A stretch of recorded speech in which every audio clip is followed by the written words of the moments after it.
Dear viewers, good afternoon. I'm Dr. Mojibur Doftori. Warm welcome from the London studio of British Bangla News.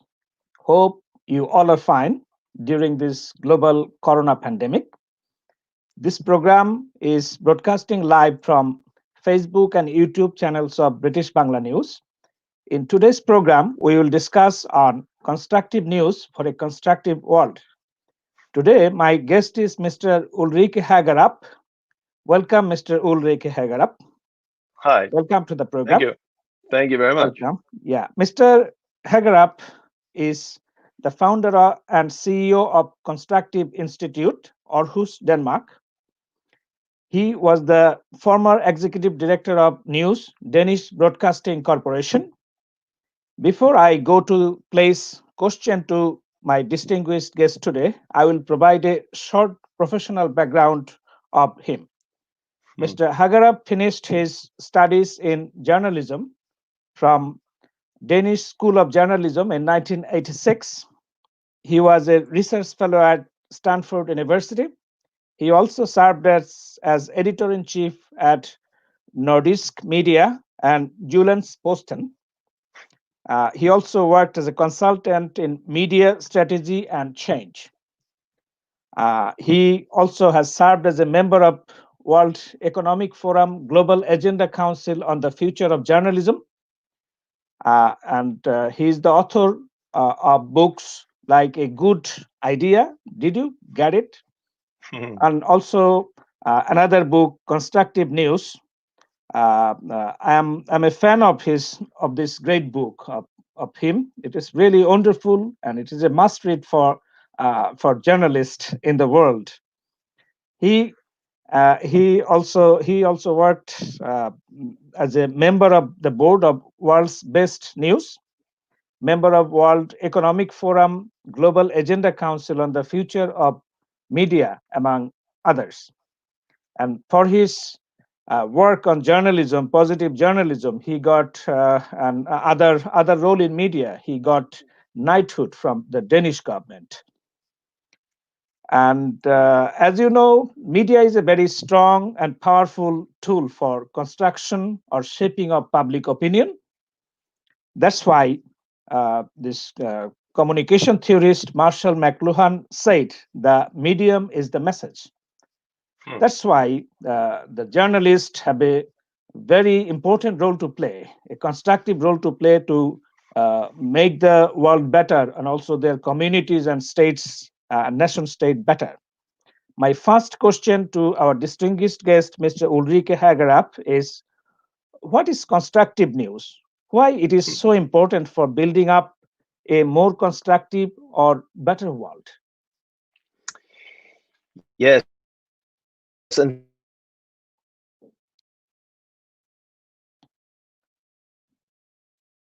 Yes, it seems. version of journalism. It's not the kind of journalism where you ignore problems and paint the sky blue. It's not positive journalism or happy news or fluffy news.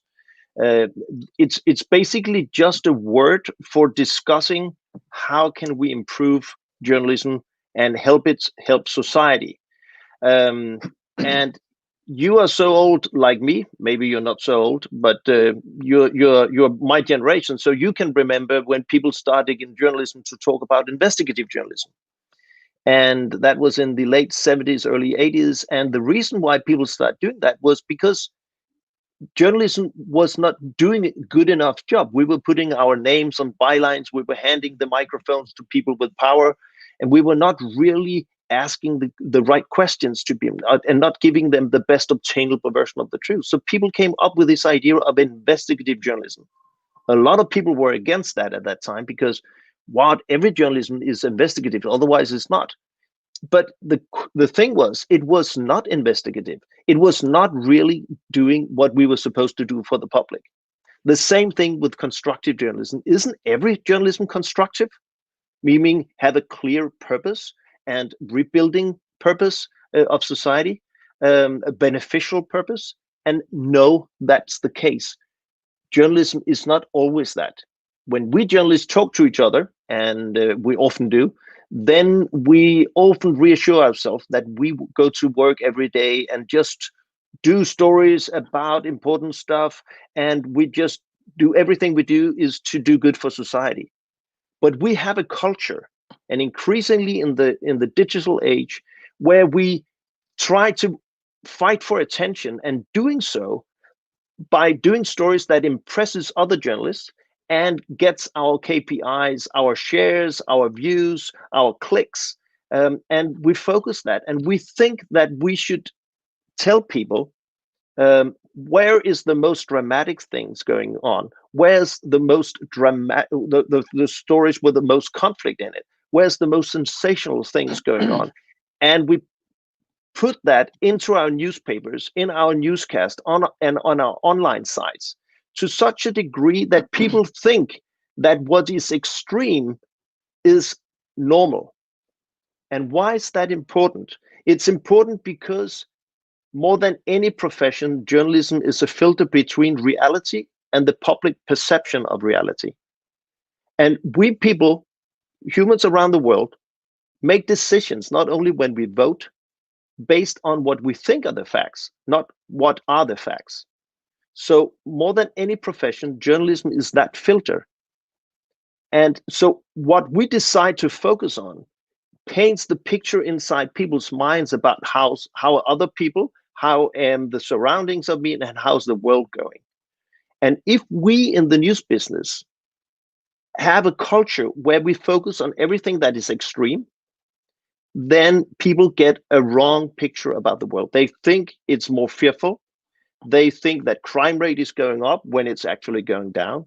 Nobody in your countries would know that in the history of mankind, never has so few people died in wars as in 2017, 18, 19, and 2020, because that's not how we cover the world. So a very long answer to a very simple question.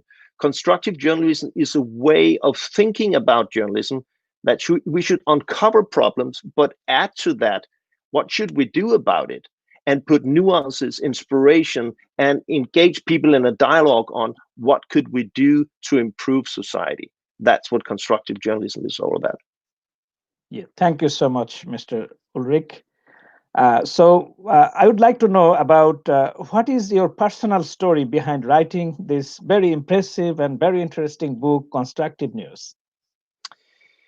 I think, I have been a reporter. I've been an investigative reporter. I've been an editor for many years, and news director.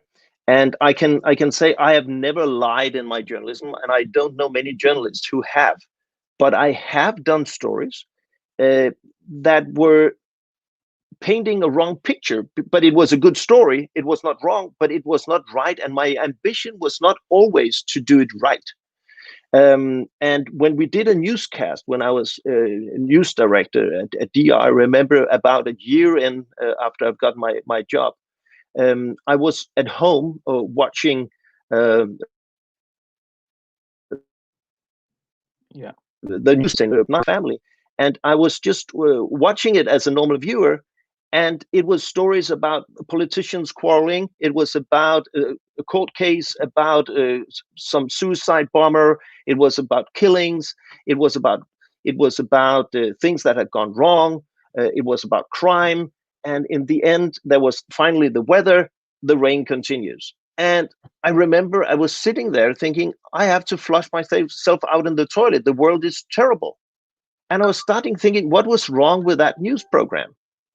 And the thing was, there was nothing wrong with any of the stories. They were well told. Any of the stories were true. It had happened. It was also important, but was that news program a result of our ambition in the newsroom to really give people the best obtainable version of what has gone on in Denmark that day and the world? Or was it the result of our culture, our thinking that a good story has to be a bad story, has to be dramatic, has to be full of conflict? And that's what painted the picture inside people's minds in Denmark, that everything is going to hell, pardon my French. So I think that news, that evening, that Friday evening in 2008, made me think something is fundamentally wrong. And this is not about facts. It's not about misinformation. It's about our culture. It's about my way of thinking about my profession, going to work every day. Why do I do it? Which stories do I tell? What do I focus on? And what's the consequence of me doing so? Am I doing good for society, or am I trying just to do good for my ratings? So I think it started there. Okay, thank you so much. In your book, you mentioned that in media there is an inherent bias towards negativity, conflicts, drama, crooks, and victims. Mm. Uh, in in in that book, you also liken those with kind of pornography. In what ways those endangers these democratic institutions, this negativity? One of many things. One was I talking about before, that it gives people a screwed picture about the world. They get more fearful that they have to, and it actually have a tendency that we give the microphone to the most loud in the public debate, the most rude, the person with no boundaries, the ones criticizing everybody else, and the one with most likes on Facebook. Um, and so basically, that kind of thinking, this kind of media focus, leads to populism. That was actually what got Donald Trump elected. That, in combination with algorithms on social media that basically did the same thing, enhanced stories that generated anger and bad emotions. So algorithms of social media is also part of this, but I can't do much about that, but I can do something about myself. I can, or that's difficult enough, but I can try, and I can try to talk to my colleagues and colleagues around the world about how can we do this? How can we create a link? Because one of the results of this is that it has become socially acceptable around the world among people to say, I don't want to watch it anymore. News programs, I don't want to have my kids see it. I don't want to read the newspaper. It depresses me. Then I can just, it's much better watching Netflix series day in and day out, or play PlayStation games, or updates from my closest friends on social media. But that's terrible if people are leaving news, and they are. News avoidance is a big thing around the world, especially in the United States and a lot of places in Europe and Australia. People are turning their backs on news. And if we do, we are not informed. And we need, in our democracies, informed public. And we need journalists to try to give a fair and balanced view, not to use journalism as activism or try to manipulate people to think the way we think, because that's not journalism, that's politics. And we should stay out of that. And there's too many news organizations focusing on sensationalism, too many news organizations that provide people views instead of news. And you can see in the United States what it does bad for a society. You have Fox News, where at Fox News for 4 or 5 years now, no Democrat person has ever thought a decent thought if you watch Fox News. With the result that CNN is doing exactly the same thing and has ever done anything decent. So you have two kinds of truth in the United States, meaning the country is so polarized. And the role of journalism is not to dig the ditch deeper, it is to uncover the problem, give people the facts, the nuances, and then try to balancing and sometimes bridge build in society. Also tell stories about the other side that doesn't demonize people. Journalism should not be used as a hand weapon in a political battle. It should be the most important tool in a democratic society. And if we forget that, because of this business school logic we have, or this Watergate syndrome we have, where we think the only good story is a bad story, a story that can tip somebody with power, which is sometimes also very important, then we don't do society a favor. And we need to rethink journalism in order to help democracy, basically. And democracy, we cannot take it for granted. Yeah, thank you so much. As the founder and CEO of Constructive Institute, what is your vision for building a constructive world through constructive news or constructive journalism? I think it's important to understand that I don't think any journalist really should claim that we are brighter than everybody else and we should decide how the society should look in the future. That's not our job. Then we should enter politics or claim that we're activists, and that's fine. But don't call yourself a journalist. If you're an independent journalist working for the benefit of people, you should be that third place in the debate where people should see you as an authority, and you become an authority if you know what you're talking about, and if you put public good above your own self-interest. And that's the problem with a lot of politicians, institutions, and media institutions as well. People do not see that we know what we talk about to high enough degree, and they do not think that we put public good about our own self-interest.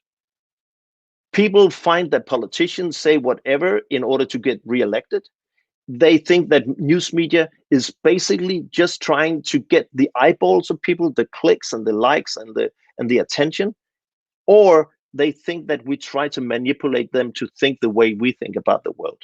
That's not authority. That's destroying credibility and trust. And we need to realize that and come back to values that say we have to give people the best obtainable version of the truth in order for them to make up their own mind. So Yeah. the vision is that constructive journalism is a way of, you can call it some kind of sustainable journalism. What is sustainability? Remember many years ago, some hippies ran around and said the way we produce food, maybe not good. We treat the animals in a wrong way. We treat the soil and the future, use too much chemicals and whatever. And they started, we have to do it differently because we're not doing good. And what started as a hippie movement actually has become a $1 billion industry in Denmark. Denmark is actually the country in the world where per capita people are spending most money on organic food. What can we learn in journalism from that? If we want to be sustainable, if we want to be responsible in the way we filter the world for people, how do we do that in another way?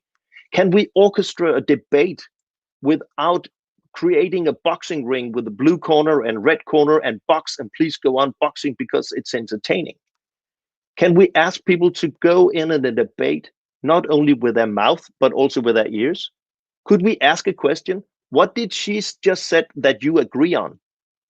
Is there any compromise here? That's other questions. Is that what is your comment to the fact she just called you stupid? So where we enhance the conflict. Thank you, Mr. Ulrik. Is attraction to negativity in news the result of human psychology, or it is the result of poor quality of education? I think actually it's a cynical knowledge in our profession about the human DNA.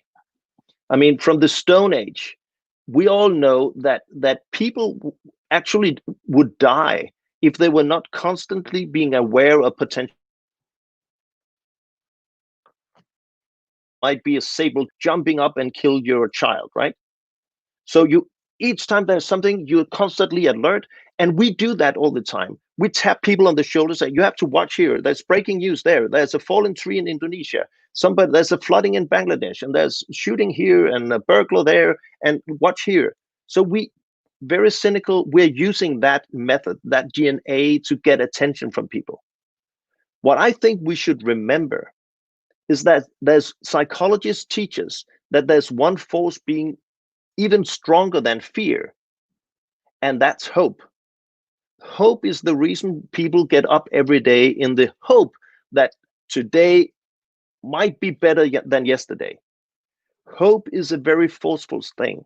So if you cover COVID-19, and we should, if you only cover the people who die and never mention people who are not infected or people getting well again, and never talk about potential progress, or never tell stories about how can we cope with this, people just get depressed. If the worst thing you can take away from people is hope, hopelessness, if you lose that, you have lost life itself. And the fear is we are doing that to a lot of people, especially young generations. growing up thinking that everything is bad. Everything is bad. We will live in rubber boats in 4 years due to climate change. No climate expert is saying so. They say it's very important, we have to do something, but they don't think we're all going to drown soon. But that's sometimes the message that comes out. If we don't paint a nuanced picture of the world and also talk about potential ways out. And the key thing here is you can't be constructive unless there's a documented problem to be constructive about. So constructive journalism builds on journalism exposing the problem, documenting wrongdoings, but then staying with it and then asking the questions, pointing to the future, saying, now what and how? And that's what we have forgotten. And that's what we should remember, also to infuse hope, because people want to be hopeful. It's much more engaging reading a story about somebody who has done something that you might learn from, that another story about some fallen tree due to bad weather somewhere on planet Earth. Yeah. Thank you so much for illuminating it to our audience, this problem. In this digital age, is traditional media under existential threat? Why? And how to overcome this threat? Traditional news media are under threat. Yeah. News deserts is the big word next to COVID-19 of 2020. News deserts, meaning giant areas, cities with millions of people, where there's not one independent journalist left to tell the rest of people there what's really going on, because the financial models behind it is being eroded. First of all, advertising, which has financed a lot of this, is going away from these platforms, from news organizations, to new tech platforms, which is much more efficient and go between advertisers and customers. And if the journalism we produce is constantly painting a picture about the world is going to hell, then people don't want to spend time on it. They turn their back on it. And if they turn their back and they want to spend time, they don't want to spend their money on it for sure. So you see big news organizations going down the drain all over the world. In Australia, just to give you an example, more than 70 news organizations has folded over during the COVID-19 period. But it was just, they would have died anyway. But now they died sooner because of COVID. And this is just speeding up the process. So it's high time that we start thinking about what is it we do. We have to produce stories that engages people, which they want to spend time on and which they want basically to pay for, because that's how journalism can be sustained. Or we need the government to support it by license fee or media taxation or whatever. But public service companies around the world for decades haven't really been doing good enough job trying to really give people what they really need.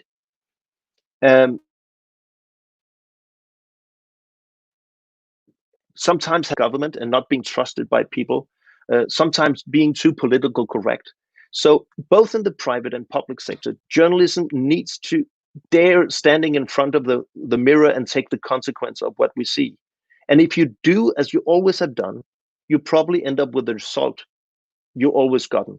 And the results we have right now are not very good. So we need to rethink. And the good thing about this is that if we realize that we might be part of the problem of the trust meltdown in democracies, we have to understand, and people out there have to understand, we have to be part of the solution, because who should else tell you the truth about what's going on? Could you reckon if the news organization is going bankrupt, it's not there anymore? Can you make sure that you will get the truth from the banks, from the insurance companies, from the interest groups? Do you think you'll get it from the church? Will you get it from politicians themselves? Not necessarily. You have science and you have journalism. Institutions in society being there because our job is to put trusted information into the public sphere. And if we don't do it, we better have to start doing it. Thank you so much. Thank you so much. It's really amazing. What is solution focused news? How constructive stories can promote this kind of news? When we talk about constructive journalism, it's basically an umbrella about three things. One of them is solution focused journalism. It's about a good story, can also be a good story, can be inspirational. If we have a problem here, has anyone done anything to solve it? And what can we learn from that? That kind of reporting. That's 1/3 of it. Another third of it is trying to combat the traditional that we angle any story on either the white or more likely the black. But what about the 50 shades of gray in the middle, all the colors? How do you do stories about nuances? When we do stories, about COVID-19, yes, tell us about people who are dying, about being infected, but also tell us about people who. Can you unmute, please? Can you unmute your phone microphone? Sure. Yeah. Thank you. So this is the second thing. This is nuances, not angling only on the white or the black, but all the shades of gray in the middle, or the colors in the middle. How do you do that? That's the second thing. The third thing is, can we use our pen, journalistic pen or microphone, as something else than only a dagger trying to stab people? Could we use this as a conductor stick, where we ask people to listen, where we try to facilitate a debate about potential solutions to the challenges facing all of us, engaging people in a dialogue, involving people. What do you think? Do you have an idea? What have you heard? What can we do? In COVID-19, news organizations experienced that people really liked when news organizations were a go-between between experts, decision makers, and the public. When we do that, we do good for society, and that's what we remember. But all three is constructive journalism. Solution journalism is 1/3 of it. Yeah, thank you so much. In your opinion, what are the characteristics of an ideal journalist? An ideal journalist is one with a brain and a heart and two eyes, not only one, seeing the story that he or she has decided to be confirming during research. It's a person that is run by genuine curiosity. I mean, I want to really know what this person is all about. I really want to understand this subject. I want to see it from both sides. I try to leave my biases at home. I'm really curious. I want to know. I don't have my pre-recorded opinion in my mind. I try to take it out, because that's what professional journalists should do. You can be objective, but you can strive to be. That's the essence. So curiosity, brain, and good heart. Two eyes. Thank you so much. Thank you so much for your beautiful answer. And my next question is: media has a role. It can malign people. It can also promote people. In Western, European media, there has been Could you repeat it again, please? Okay. You fell out here. Okay. So the question is, media portrays people in good light or bad light, and in Western countries, particularly in Western Europe, in Europe in general, there is a kind of portrayal of immigrants as violent, rapist, idle, less educated or less skilled people. This kind of stereotypes, and Nordic countries are not actress. Is there a role of Nordic media in creating group stereotypes against immigrants, particularly non-Western immigrants? Yeah, I do think there is, and it is a very complicated matter, and news media and political parties have not been very good at this. But in two ways. If you go to Germany, for instance, 73% of all Germans do not trust traditional news media's coverage of refugees and immigrants. Just imagine that, 73%. And we don't talk about Bild Zeitung, we talk about Frankfurt Allgemeine, ZDF, the leading, very, very good journalists. And why is that? And we see it also in the Nordic countries. We see it in a lot of places. We see it in France. So the job of journalists, if I was right in what I said before, covering immigrants, what's the job of journalism? It is not to paint a picture of immigrants in a certain way. Don't portray every immigrant as a potential terrorist if that's not the case. But don't hide the fact that there are also problems due to the fact that people with a different culture background and religious background come into cultures and are not assimilating or insisting or trying to do new things. It generates tension and problems and options and opportunities. But if you close as a news organization, if you close your eyes to also the problems, which has been the case in many news organizations, that creates myth among people.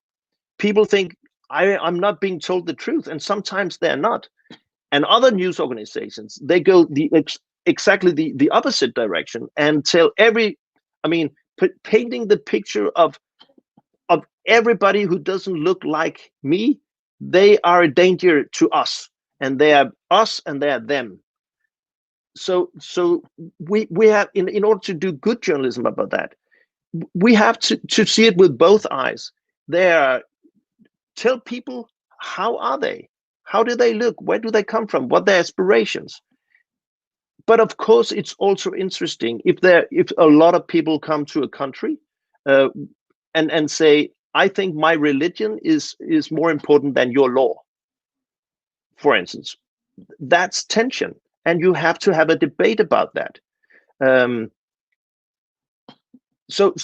So I think it's important with this issue, and it's really a dilemma. And we have done it wrong in so many media, either doing wrong in the one way or doing wrong in the other way. And sometimes media have done wrong, then 2 years with that and 2 years with that. I mean, we have to be the third place where people can trust it. Tell people about all the people who is not getting a job, who are on social welfare. Tell the stories of people who don't want to integrate, who basically don't want to be part of our society. But also tell the stories of all the people who actually do, exactly, who benefit society. All the industries that will fall apart if there were not immigrant people doing all that job. All these immigrant girls now becoming doctors or engineers, or all these stories that are fantastic stories. Tell the story that Steve Jobs was an Iraqi immigrant coming to United States.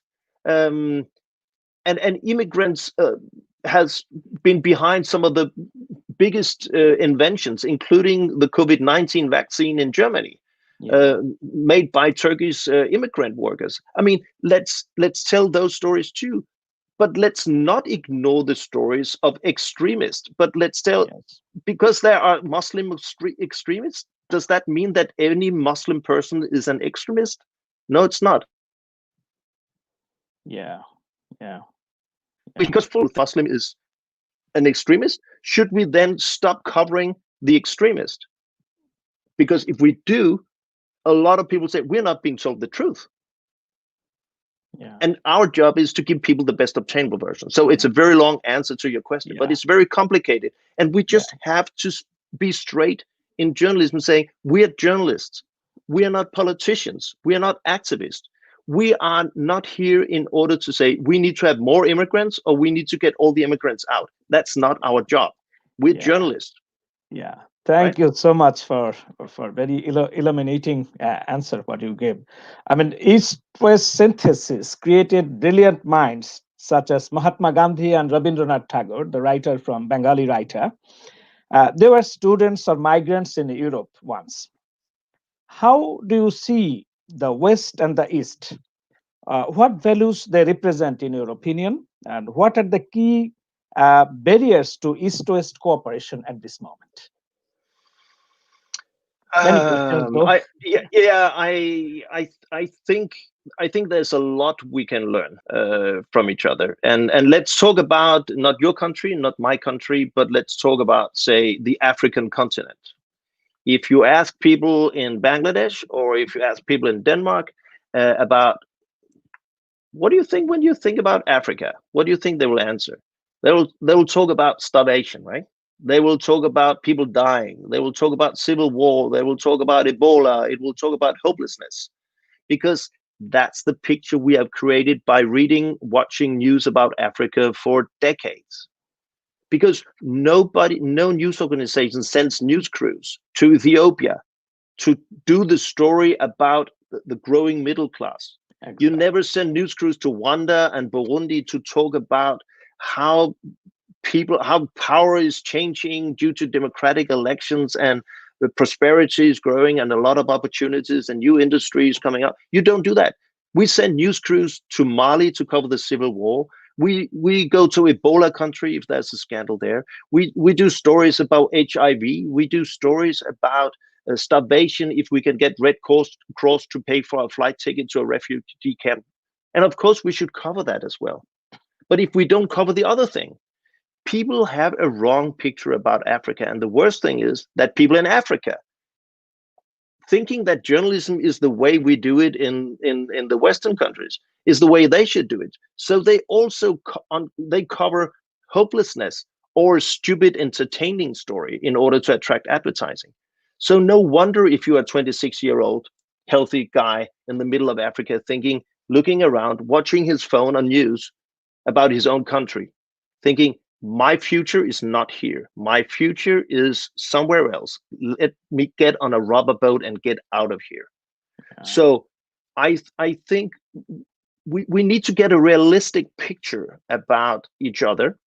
And I remember once when I was news director, we had, there was a news crew going to Pakistan. It wasn't Bangladesh, but it was Pakistan. And I remember we talked about, could you do a story about how do people in Pakistan eat breakfast? I mean, do they sit on the floor? What do they eat? Because we never saw pictures of anything but skinny cows and suicide bombs and civil war with India, or a war with India, or starvation or violent demonstrations or whatever. But is there a normal life in Pakistan? The truth was we didn't know. And we have to cover that, because that's what journalism can. We can tell stories about, not only about us, ourselves, but other people. And why is that important? Because both in your own country and international, if you don't know about other people, you don't care about other people. And if you don't care about other people, there's no solidarity. And that's not a word of ideology, it's just the fact of life. And if there's no ideology, we don't have a society. And we live in a globalized world. We cannot solve COVID-19 alone. We cannot solve the climate crisis alone. Uh, there are so many things we can only solve together. And we need to know about each other and not only stereotyping each other all the time. Because then conversation stops. And if the conversation stops, then tension builds up. I want to hit the other person, right? Yeah. Okay. Thank you so much. And what is the is there a limit of freedom of expression in your opinion? If so, what is the limit, and where is the limit?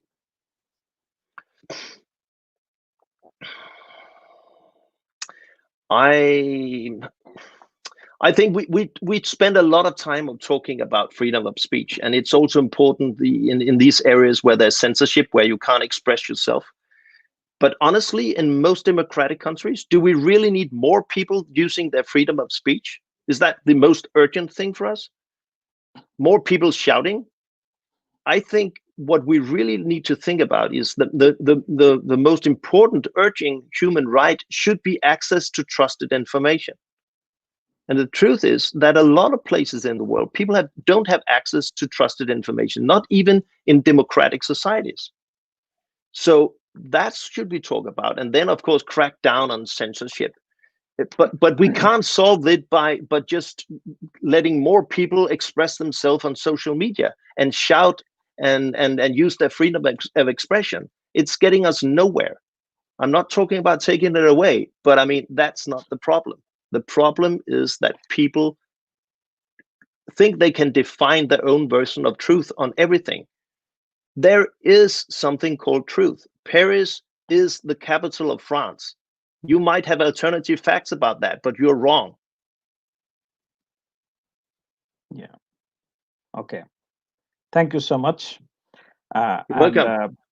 thank you. And my next question is: would you give one or two career tips for aspiring journalists from across the world who are watching this program? Yeah, try for young reporters. I mean, remember that every revolution, every movement of change has started not by old people, but by young people. Uh, Asking the question, why not? Instead of why, which is the normal traditional question by old grumpy guys like you and me. So why not? Why not change? Why not do it differently? Don't think that your job in journalism is go in just to please and do exactly what we have done, because that has driven the industry and democracy into a place where it's not only good. We need journalists with a good heart, journalists with two eyes in curiosity to think that this is a great profession, and it is. So go out there, tell stories with passion, both eyes. Don't use journalism as a political tool, but use it for the benefit of truth and for common good. That's what we need. Yeah. Thank you so much. How do you see the future of journalism? I actually see it in a good light. I see also COVID-19 has shown both people, maybe, but especially news.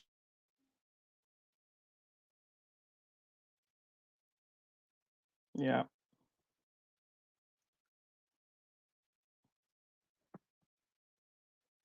Yeah. Industry journalists. Can you see? Are we back? Yeah. I think you are. People, what do people need from us? They need factual information. They need authorities. They need somebody who know what they're talking about. They need us to facilitate debates. They need us to find answers to the questions they have. And they need us to do stories with passion about problems, but also ways out. That's what we have found out. And society, democracies, people need journalism. We shouldn't do journalism to the benefit of the news industry. Never mind that. But Yeah. people need journalism, and we should. If we don't believe that ourselves, how can we persuade people to pay for it? Yeah. Thank you so much for your brilliant answer. So now I would like that you tell something what has been left. You want to have, if you have any announcement regarding your Constructive Institute, please go ahead. Yeah. Thank you very much. I mean, Yeah. I hope everybody. I mean, what we've been talking about, Nat, and my very long answers.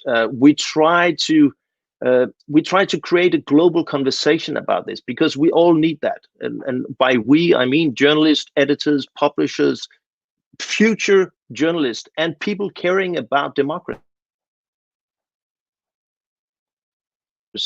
We do that in what we call 24 hours for the future of journalism. And we do that on the December 15th to 16th, and in a conference that starts in Denmark, but runs around with the sun following the sun in the different time zones. Talking about polarization out of Rio, talking about climate change from Togo, talking about terrorism, how to cover that without supporting terrorism out of Auckland, New Zealand, and how to bridge build in society doing that from Beirut, and how do we cover COVID-19 and what did we learn doing that from New Delhi. So we have engaged people in that discussion, and it's free. Everybody can participate. They can just go to our website, and already now they can sign up and get an access to these interactive sessions we have during the 24 hours.